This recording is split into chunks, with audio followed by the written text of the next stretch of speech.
జొన్న అటుకుల ఉండలు ముందుగా తయారు చేసుకోవడానికి కావాల్సిన పదార్థాలు ఏంటో చూసేద్దామా. జొన్న అటుకుల ఉండలు తయారు చేసుకోవడానికి కావాల్సిన పదార్థాలు: జొన్న అటుకులు 1 కప్పు, బెల్లం 1 కప్పు, పచ్చి కొబ్బరి పలుకులు 1 కప్పు, నెయ్యి 3 టేబుల్ స్పూన్లు, యాలకుల పొడి 1 టేబుల్ స్పూన్, సొంటి పొడి 1/2 టేబుల్ స్పూన్. జొన్న అటుకుల ఉండలు తయారు చేసుకోవడానికి కావాల్సిన పదార్థాలన్నీ కూడా సిద్ధంగా ఉన్నాయి. అయితే జొన్న అటుకులు మనకు సాధారణంగా బయట మన సూపర్ మార్కెట్స్ లో దొరుకుతూ ఉంటుంది. అయితే ఈ జొన్నలు అనేవి ఏంటి అంటే ఒకప్పుడు చాలా ఎక్కువగా వాడేవాళ్ళు. అంటే జొన్న రొట్టెలు, తర్వాత జావా, ఇటువంటి రూపంలో చాలా రకాలుగా వాడుతూ ఉండేవాళ్ళు. కానీ ఇప్పుడు మాత్రం బాగా తగ్గిపోయిందండి. జొన్న వాడకం అనేది తగ్గిపోయింది. కానీ ఇప్పుడు మనకి చక్కగా స్ట్రీట్స్లో, రోడ్స్ మీద జొన్న రొట్టెలు బండ్లు ఎక్కువగా అయిపోయాయి కాబట్టి మళ్ళీ కొంచెం మొదలు పెట్టారనుకోండి. కానీ జొన్నలు అనేవి చాలా చాలా ఆరోగ్యానికి చాలా మంచివి. Vitamin B1, B2, B3, B6, అలాగే మంచి ప్రోటీన్ ఉంటుంది, ఐరన్ ఉంటుంది, ఫాస్ఫరస్ ఉంటుంది, తర్వాత పొటాషియం ఉంటుంది. అంటే ఆరోగ్యానికి ముఖ్యంగా కావాల్సినటువంటి ఎన్నో పోషకాలు ఇందులో ఉంటాయన్నమాట. అందుకు చూసారా, ఇంత చక్కటి పదార్థాన్ని మనం అసలు వాడకుండా ఉంటే ఎలా చెప్పండి. అలాగే మధుమేహం ఉన్న వాళ్ళకు కూడా బాగా ఉపయోగపడుతుంది. అంటే దీంతో జావలాగా తీసుకున్నా, తర్వాత రొట్టె రూపంలో తీసుకున్నా కూడా వాళ్ళకు అంటే ఇందులో ఎక్కువ గ్లూకోజ్ లెవెల్స్ ఉండవు కాబట్టి షూటప్ అవ్వడము, గ్లూకోజ్ షూటప్ అవ్వడము, ఇన్సులిన్ షూటప్ అవ్వడము ఇలాంటివి ఏమీ జరగవు అనమాట. సో అందుకు ఏంటంటే హాయిగా వాళ్ళకు ఈజీగా జీర్ణం అయిపోతుంది. అలాగే విలువలు కూడా చాలా ఎక్కువగా ఉంటాయి, ఎక్కువసేపు ఆకలి అవ్వకుండా ఉంటుంది. వాళ్ళకు కూడా షుగర్ లెవెల్స్ అనేవి కంట్రోల్లో ఉంటాయి. ఇలా మనకు జొన్న పిండి తీసుకున్నా, జొన్నలు తీసుకున్నా, జొన్నతో రాగి చేసుకున్నా, ఇలా అటుకుల రూపంలో తీసుకున్నా, ఏదైనా కూడా జొన్న అనేది ఆరోగ్యానికి చాలా చాలా మంచిది. ఒకవేళ మీరు ఇంతవరకు జొన్నతో రకరకాలు చేసుకునే అలవాటు లేకపోతే గనక ఖచ్చితంగా ప్రయత్నించండి. చాలా చాలా మంచిది. మీ పిల్లలకు పెట్టండి. ముఖ్యంగా మీరు తీసుకోండి. మీరు బలంగా ఉంటేనే కదా వాళ్ళని చూసుకోగలరు. అందుకు అలా చక్కగా ప్లాన్ చేసుకోండి. అయితే ముందుగా మనం ఏం చేద్దామంటే, ఇది బాగుంటుంది, తీయ తీయగా, పిల్లలకు కూడా చాలా ఇష్టపడుతూ ఉంటారు. ముందు మనం ఏం చేద్దామంటే స్టవ్ వెలిగించుకుందాం. అది కామన్ అనుకోండి. అయితే స్టవ్ వెలిగించుకున్నాం కాబట్టి ముందుగా కాస్త నెయ్యి వేసుకొని ఈ కొబ్బరి పలుకులు ఏవైతే ఉన్నాయో, పచ్చి కొబ్బరి పలుకులు, దాన్ని మనం వేయించుకుందాం.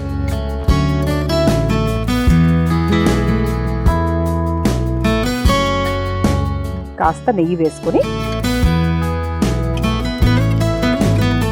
కొబ్బరి పలుకులు, పచ్చి కొబ్బరి పలుకుల్ని వేయించుకుందాం.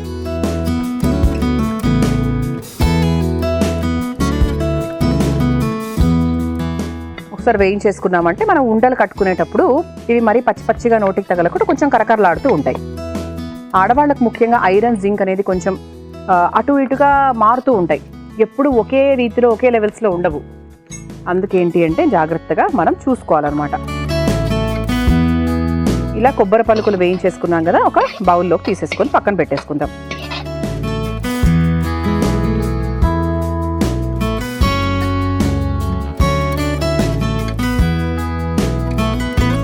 ఇప్పుడు ఇందులో కాస్త 1 కప్పు బెల్లం వేసుకుందాం. బెల్లం ఈ వేడికే కరిగిపోతుంది ఖచ్చితంగా. వేడితో కరిగితేనే మంచిది. లేదంటే 1 స్పూన్ నీళ్లు వేసుకుంటే వేసుకోవచ్చు. బట్ ఇప్పుడు అక్కర్లేదండి, ఎందుకంటే మనకి ఈ బాండీనే చక్కగా వేడిగా ఉంది కాబట్టి ఆ వేడికి చూసారా చక్కగా కరిగిపోతుంది. అండ్ ఉండలు కట్టేటప్పుడు కూడా మనకు చక్కగా పాకంగా బాగుంటుంది. నీళ్ళు వేసుకుంటే మరి ఉండలు అప్పుడప్పుడు వచ్చే అవకాశం ఉండదు, అందుకనమాట. ఇలా చక్కగా బెల్లం కరిగేదాకా మనము దీన్ని కలుపుకుందాం. ఒకప్పుడు అన్ని విరివిగా దొరికేవి కాదండి. ఇప్పుడు ప్రతి ఒక్క షాప్లో ప్రతి ఒక్కటి దొరుకుతుంది. ఇది దొరకదు అనే మాటే లేదు. అందుకేంటి అంటే వస్తువులు దొరకకపోవడం అనేది ఉండదు, అన్నీ దొరికేస్తున్నాయి.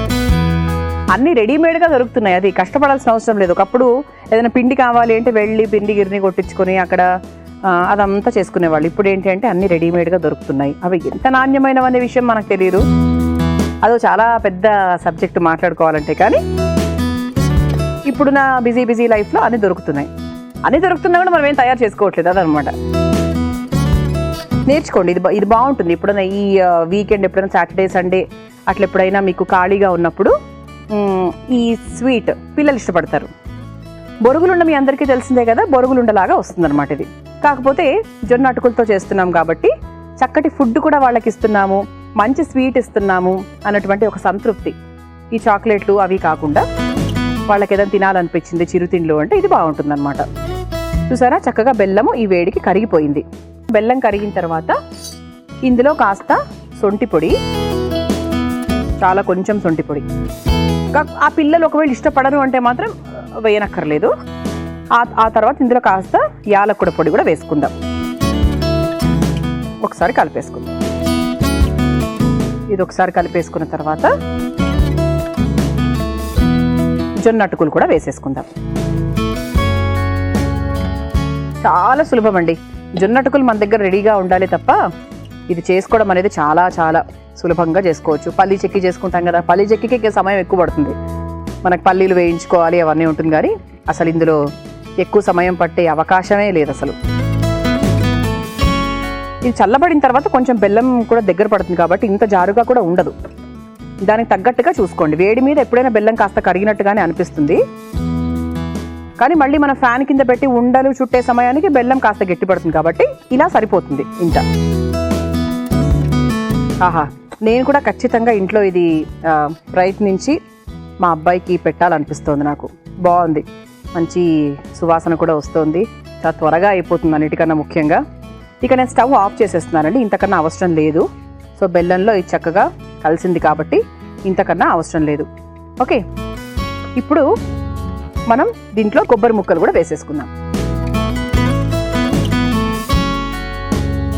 కొబ్బరి ముక్కలు కూడా వేసేసుకున్నాం కాబట్టి ఈ మిశ్రమం కొంచెం కాదు, ఒక 5 నుంచి 8 నిమిషాలు ఫ్యాన్ కింద మనం అలా పెట్టేసామంటే ఇది బాగా చల్లారుతుంది.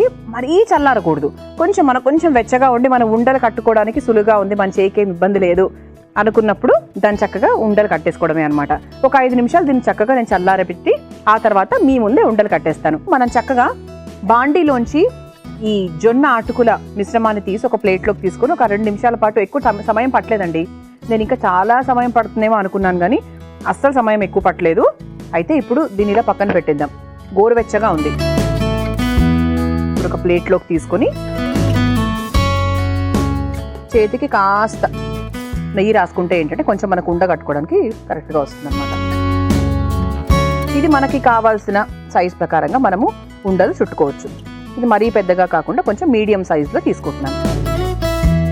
ఇది చక్కగా కరకరలాడుతూ ఉంటుందండి తిన్నప్పుడు కూడా. చూసారా, చూడ్డానికి కూడా ఎంత బాగుందో, హ్యాపీగా. అంటే 5 నిమిషాల్లో మనం ఎక్కడికో వెళ్ళి ఏదో స్వీట్లు కొనుక్కొని కంగారు పడి డబ్బులు ఖర్చు పెట్టుకొని ఇవన్నీ చేయకుండా చక్కగా జొన్న అటుకులు ఈసారి బయటికి వెళ్ళినప్పుడు రెసిపీని గుర్తుపెట్టుకోండి. ఈ వంటను గుర్తుపెట్టుకుంటే మీకు బయటికి వెళ్ళినప్పుడు చక్కగా కొనేసుకోవచ్చు. ఎప్పుడు కూడా చెప్పాను కదా, నా ఎపిసోడ్ మొదట్లో కూడా చెప్పాను, మీరు విన్నారో లేదో, బుక్కులో రాసుకునే అలవాటు. అంటే ఏదైనా మనం కొనాలి అనుకునే ముందు షాప్కి వెళ్ళాక అన్నీ మర్చిపోతూ ఉంటాం మనం. సో అలాంటప్పుడు ఏం చేయాలి అంటే మనం చక్కగా పుస్తకంలో రాసుకొని పెట్టుకుంటే ఈసారి బయటికి వెళ్ళినప్పుడు అవన్నీ గుర్తొస్తాయి అనమాట. మీరు అక్కడ నిల్చొని ఆలోచించారనుకోండి అస్సలు గుర్తురావు. నేను ముచ్చటగా ఒక 5 తయారు చేసుకున్నానండి. మిగతాది ఆ తర్వాత చేసుకొని మా వాళ్ళందరికీ చెప్తాను. ఇలా చక్కగా చాలా సులభంగా చాలా ఆరోగ్యకరంగా ఉన్నటువంటి ఈ జొన్న అటుకుల ఉండలు మీరు తయారు చేసుకోవాలంటే కావాల్సిన పదార్థాలు, తయారు చేసుకునే విధానం మరొకసారి చూసేయండి. జొన్న అటుకుల ఉండలు తయారు చేసుకోవడానికి కావాల్సిన పదార్థాలు: జొన్న అటుకులు 1 కప్పు, బెల్లం 1 కప్పు, పచ్చి కొబ్బరి పలుకులు 1 కప్పు, నెయ్యి 3 టేబుల్ స్పూన్లు, యాలకుల పొడి 1 టేబుల్ స్పూన్, శొంఠి పొడి 1/2 టేబుల్ స్పూన్. జొన్న అటుకుల ఉండలు తయారు చేసుకునే విధానం: ముందుగా స్టవ్ వెలిగించి ప్యాన్లో నెయ్యి వేసి కరిగిన తర్వాత పచ్చి కొబ్బరి ముక్కలు వేసి వేయించుకొని తీసి పక్కన పెట్టుకోవాలి. ఇప్పుడు ఇదే ప్యాన్ లో బెల్లం వేసి కరిగించుకోవాలి. అందులో కాస్త శొంఠి పొడి, యాలకుల పొడి, జొన్న అటుకులు, వేయించుకొని పెట్టుకున్న కొబ్బరి ముక్కలు కూడా వేసి బాగా కలిపి కాస్త చల్లారాక చేతికి నెయ్యి రాసుకుని చిన్న చిన్న ఉండల్లాగా చేతితో చుట్టుకొని ప్లేట్లోకి తీసుకుని సర్వ్ చేసుకుంటే పిల్లలందరూ ఎంతో ఇష్టపడే జొన్న అటుకుల ఉండలు రెడీ.